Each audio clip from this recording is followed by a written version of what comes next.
ഇപ്പോഴും സ്വന്തം പെണ്ണിനെ തല്ലുന്നവരുണ്ട്, പേടിച്ച് ജീവിക്കുന്നവരുണ്ട്.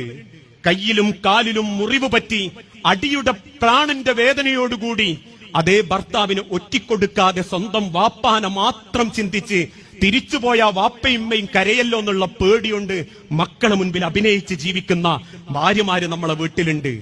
ആ ഭാര്യനോട് ചെയ്യുന്നതിന് ദുനിയാവിൽ ഒരാൾ പകരം ചോദിച്ചിട്ടില്ലെങ്കിലും നാളെ റബ്ബിന്റെ കോടതിയിൽ അവളെ കണ്ണൊന്ന് വേദനിച്ചിട്ടുണ്ടെങ്കിൽ, അവളെ കണ്ണൊന്ന് നിറഞ്ഞിട്ടുണ്ടെങ്കിൽ, അവളെ ശരീരമൊന്ന് നൊന്തിട്ടുണ്ടെങ്കിൽ, 10-20 കൊല്ലം പ്രാണനെ പോലൊരു വാപ്പയുമ്മയും പൊളറ്റി വളർത്തിക്കൊണ്ടുവന്ന് നിന്റെ കയ്യിലേക്ക് ഏൽപ്പിച്ചു തന്ന പെണ്ണിനെ നീ സങ്കടപ്പെടുത്തിയിട്ടുണ്ടെങ്കിൽ നീ ഉറപ്പിച്ചോ, നിനക്ക് പടച്ച റബ്ബിന്റെ കോടതിയിൽ മാരകമായ ശിക്ഷകൾ അനുഭവിക്കേണ്ടി വരും. അതുകൊണ്ട് ആ പെണ്ണിനെ തല്ലരുതെന്ന് പറയുന്നത്, തെറി വിളിക്കരുത്. മരിച്ചോയ വാപ്പാനെ പറയും. സ്വന്തം വാപ്പനെയൊക്കെ മരിച്ചോയ വാപ്പാരെയൊക്കെ മുഖത്ത് നോക്കി പറയാന്ന് പറഞ്ഞാലേ അവനാന്റെ നേരെ അത് പറയുമ്പോഴേ നമുക്കൊക്കെ അതിന്റെ ഒരു വേദന വരൂ.